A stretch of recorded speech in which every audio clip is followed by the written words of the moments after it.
শিক্ষয়িত্ৰী মায়াদেৱীৰ আত্মহননৰ ঘটনাৰ পাছতে এতিয়া মায়াদেৱীৰ আত্মহননৰ ঘটনাৰ লগত যি দুজন লোক জড়িত হৈ আছিল সেই দুজন লোকৰ এনকাউণ্টাৰ বিৰুদ্ধে এতিয়া বিহালীত উত্তাল প্ৰতিবাদ সাব্যস্ত কৰা হৈছে। যেহেতু দুজন লোকৰ নাম সাঙুৰ খাইছিল মায়াদেৱীৰ আত্মহননৰ ঘটনাত দীৰ্ঘদিনে মানসিক নিৰ্যাতন চলাই অহাৰ অভিযোগ উত্থাপন হৈছিল দুজন লোকৰ বিৰুদ্ধে আৰু সেই লোক দুজনক ইতিমধ্যে আটক কৰিছে আৰক্ষীয়ে। এতিয়া সেই অভিযুক্ত দুজনক এনকাউণ্টাৰৰ দাবীত এতিয়া বিহালীত উত্তাল প্ৰতিবাদ সাব্যস্ত কৰা হৈছে। আমি জনাইছো সবিশেষ খবৰ নেশ্যন এডি দৰ্শকসকলক যেহেতু শিক্ষয়িত্ৰী মায়াদেৱীৰ ন্যায় বিচাৰি উত্তাল প্ৰতিবাদ সাব্যস্ত কৰা হৈছে বিহালীত। প্ৰধান শিক্ষয়িত্ৰী মায়াদেৱীৰ আত্মহননৰ ঘটনাক লৈ বিহালীত উত্তাল প্ৰতিবাদ সাব্যস্ত কৰা হৈছে।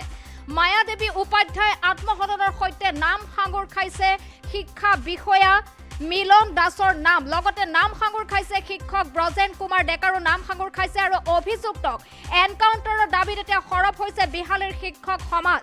অভিযোগ অনুসৰি মিলন দাসে দীৰ্ঘদিনে মায়াদেৱীক চলাই আহিছিল মানসিক নিৰ্যাতন আৰু মিলন দাসৰ নিৰ্যাতন সহ্য কৰিব নোৱাৰি আত্মহননৰ পথ বাছি লৈছিল মায়াদেৱীয়ে। আত্মহননৰ পূৰ্বে লিখি যোৱা ছুইচাইড নোটত উল্লেখ আছিল মিলন দাস আৰু ব্ৰজেন কুমাৰ ডেকাৰ নাম। আৰু মায়াদেৱীৰ স্বামীৰ এজাহাৰৰ ভিত্তিত ইতিমধ্যে মিলন দাস আৰু ব্ৰজেন কুমাৰ দাসক গ্ৰেপ্তাৰ কৰিছে আৰক্ষীয়ে। আমি জনাইছো সবিশেষ খবৰ যিহেতু মায়াদেৱী আত্মহননৰ ঘটনাৰ লগত জড়িত দুই অভিযুক্তক আটক কৰা হৈছে আৰু মায়াদেৱীৰ স্বামীৰ এজাহাৰৰ ভিত্তিত মিলন দাস আৰু ব্ৰজেন কুমাৰ দাসক গ্ৰেপ্তাৰ কৰা হৈছে। বিহালীৰ লোহাইৰা মজলীয়া বিদ্যালয়ৰ প্ৰধান শিক্ষয়িত্ৰী আছিল মায়াদেৱী উপাধ্যায় আৰু মায়াদেৱী উপাধ্যায় যিখন ছুইচাইড নোট লিখি থৈ গৈছিল তাত স্পষ্টভাৱে দুজন লোকৰ নাম স্পষ্ট হৈছিল মিলন দাস আৰু সহকাৰী শিক্ষক ব্ৰজেন দাসৰ নাম স্পষ্টভাৱে আছিল। ছুইচাইড নোটত তেওঁ লিখি থৈ গৈছিল আৰু শিক্ষা বিষয়াৰ নিৰ্যাতন সহিব নোৱাৰি স্বগৃহতে আত্মহত্যা কৰিছিল প্ৰধান শিক্ষয়িত্ৰীগৰাকীয়ে। তাৰ পাছতে এতিয়া প্ৰধান শিক্ষয়িত্ৰীগৰাকী ন্যায় বিচাৰি বিহালীত উত্তাল প্ৰতিবাদ সাব্যস্ত কৰা হৈছে। মায়াদেৱী উপাধ্যায়ে আত্মহননৰ সৈতে সাঙুৰ খাই পৰিছে শিক্ষা বিষয়া মিলন দাসৰ নাম, লগতে সাঙুৰ খাই পৰিছে শিক্ষক ব্ৰজেন কুমাৰ ডেকাৰ নামো আৰু অভিযুক্তক এনকাউণ্টাৰৰ দাবীত এতিয়া সৰব হৈছে বিহালীৰ শিক্ষক সমাজ।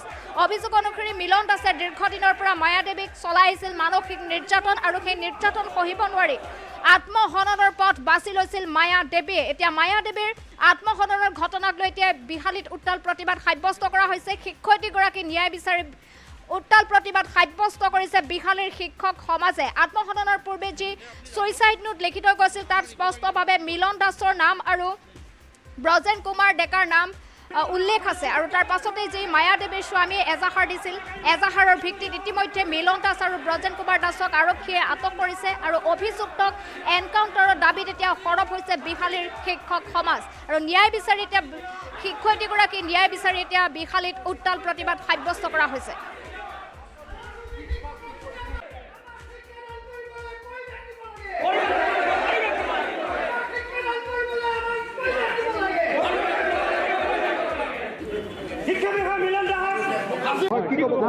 তেখেতে কালি ঘটনাটো অতি দুখজনক। বাইদেউ এগৰাকী অমায়িক ব্যক্তি আছিলে, যিয়েই নহওক তেওঁ অমায়িকেই হওক যিয়ে হওক মানুহৰ দুখ থাকিলেও মানুহৰ হয়, কিন্তু যিটো আমাক কৰিলে আচলতে তেখেতে এগৰাকী দুগৰাকী নহয় আমাৰ প্ৰতিগৰাকী শিক্ষককে তেওঁ আচলতে হত্যা কৰিছে। তেওঁ আমাক মানসিকভাৱে হত্যা কৰিছে। বাইদেউ আজি শাৰীৰিকে আমাৰ মাজৰ পৰা গৈছে কিন্তু তেওঁ আচলতে আমাক মানসিকভাৱে হত্যা কৰিছে আৰু তেওঁৰ মুখত কালপ্ৰিট ট্ৰেন্সফাৰ দিম এৰেষ্ট কৰাম এই কথাখিনি তেওঁৰ অনবৰত আমাক প্ৰতিদিনে আমাক কয়, যিটো কাৰণে আমি কোনোদিনে আচলতে শান্তিৰে এদিনো ক্লাছ কৰিবলৈ আমি পোৱা নাছিলোঁ। কোনোদিনে আমি মোক পাৰ্চনেলি আচলতে 500 মানুহৰ আগত ফিল্ডত ল'ৰা ছোৱালীৰ আগত গাৰ্জেনৰ আগত মোক যথেষ্ট অপমান কৰি কালপ্ৰিট বুলি কৈছিলে আৰু তেখেতে কৈছিলে যে কাৰ্বি আংলঙলৈ ট্ৰেন্সফাৰ দিব লাগে, অথচ মোৰ কোনো দুখ নাছিলে। আমাৰ বিদ্যালয়ৰ বেলেগ এটা ঘটনাৰ কাৰণে মোক পাৰ্চনেলি তেখেতে তেনেকৈ কৈছে। অকল মোক বুলি নহয় আচলতে আমাৰ বিদ্যালয়ৰ প্ৰতিজন শিক্ষককে তেখেতে কৰিছিলে, কিন্তু মোক মানে বহুত বেয়াকৈ কৈছিলে, যিখিনি কাৰণে মই বহুদিনে শুব পৰা নাছিলোঁ আৰু এনেকুৱা ধৰণৰ মই পদক্ষেপ নল'লোঁ। মোক বহুতে আগুৰি থাকিলে কাৰণে, কিন্তু বাইদেৱে আজি বাধ্য হ'ল এইটো পদক্ষেপ ল'বলৈ। মইতো যাৱজ্জীৱন কাৰাদণ্ড বিচাৰোঁ, যাৱজ্জীৱন কাৰাদণ্ড হওক, তেওঁ যাতে এনেকুৱা ধৰণৰ আৰু কোনো ধৰণৰ হত্যা কৰিব নোৱাৰে আৰু আমাক এখন নিকা আমি ছাত্ৰ ছাত্ৰীক পঢ়াব পাৰে এখন নিকা সমাজ লাগে আমাক। এই যোৱা 6 মাহৰ আগতে যিগৰাকী শিক্ষা বিষয়া বিহালী শিক্ষা খণ্ডলৈ বদলি হৈ আহি শিক্ষা বিষয়া হিচাপে ইয়াতে যোগ কৰিছিলে, তেখেতে যোৱা 6টা মাহ ধৰি প্ৰতিগৰাকী শিক্ষাগুৰুকেই হওক বা শিক্ষয়িত্ৰীকেই হওক তেওঁ নিৰ্যাতন চলাই আহিছিলে। তেওঁ নিৰ্যাতনৰ ধৰণ কৰণবিলাক বেলেগ ধৰণৰ। সেই বাইদেউগৰাকীকো MDMৰ নামত ইউনিফৰ্মৰ নামত মানসিক নিৰ্যাতন চলাইছিলে বুলি তেখেতে মানে আমি গম পাইছোঁ। এনেধৰণৰ কিছুমান কথা তেওঁ উলিয়াইছিলে যে বাইদেৱে MDMৰ মানে কেলেংকাৰী কৰিছে বা ইউনিফৰ্মৰ কেলেংকাৰী কৰিছে বুলি তেওঁ বাইদেউক মিছা অভিযুক্ত কৰিব বিচাৰিছিলে। কিন্তু সেই মিছা অভিযোগখিনি এই বিদ্যালয় পৰিচালনা সমিতিয়ে হওক বা সেই ৰাইজে এটা বাইদেউৰ সপক্ষে কিন্তু ক্লিন চিট আগতেই দি দিছে। তাৰপিছতো বাইদেউক ৰাজহুৱাভাৱে বিভিন্ন ধৰণৰ অত্যাচাৰ মানসিক অত্যাচাৰ কৰাৰ ফলত বাইদেৱে সেই যোৱাকালি এটা চৰম সিদ্ধান্ত গ্ৰহণ কৰিলে, যি সিদ্ধান্তই আমাৰ বিহালী শিক্ষাখণ্ডৰ সমস্ত শিক্ষাগুৰুসকলৰ মন মগজুত মানে আলোড়ন সৃষ্টি কৰি পেলাইছে। এই জোকাৰণি সৃষ্টি কৰিছে। আমাৰ ইয়াৰ সন্মুখত দেখা প্ৰতিগৰাকী বাইদেউক সোধক, প্ৰতিগৰাকী বাইদেৱে সেই শিক্ষা বিষয়াৰ কিন্তু ভিক্টিমাইজ হয়, সেই শিক্ষা বিষয়াৰ পৰা কিন্তু নিৰ্যাতনৰ বলি হৈছে। ইয়াত প্ৰতিগৰাকী সন্মুখত আপুনি সোধক এগৰাকীকে প্ৰত্যেকেই ক'ব এই নিৰ্যাতনৰ কাহিনী। তেনে এজন শিক্ষা বিষয়া আজিৰ তাৰিখতো আমি শুনা পোৱা তথ্যমতে সেই বিহালী আৰক্ষী থানাৰ বাহিৰত কিন্তু ৰাজ আতিথ্যত আছে বুলি আমি গম পাইছোঁ। ই অতি নিন্দনীয়, ই অতি গৰিহণাযোগ্য। আমি প্ৰশাসনক আমি অনুৰোধ জনাইছোঁ, অতি শীঘ্ৰে সেই তেনে এজন হত্যাকাৰীক জেল হাজতলৈ প্ৰেৰণ কৰিব লাগে, উচিত তদন্ত হ'ব লাগে।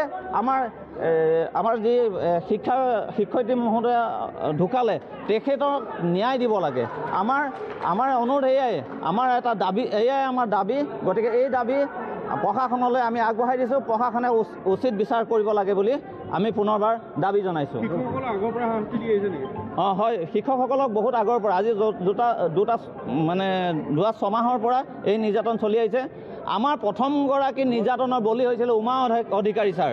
তেওঁ 31 ডিচেম্বৰ দিনা এখন সভা পাতিছিলে। সেই সভাত উমা অধিকাৰী ছাৰে এটা বক্তব্য ৰাখিছিলে। সেই বক্তব্যৰ এগেইনষ্টতে প্ৰথম দিনাই তেওঁ উমা অধিকাৰী ছাৰক নিৰ্যাতন কৰিছিলে। তাৰপিছৰ পৰা সেই নিৰ্যাতনৰ ক্ৰমান্বয়ে সি আগবাঢ়ি গৈ আছিলে আৰু শেষত বহুকেইগৰাকী শিক্ষয়িত্ৰী, বহুকেইগৰাকীমান শিক্ষাগুৰু তেওঁ নিৰ্যাতনৰ বলি হৈছিলে।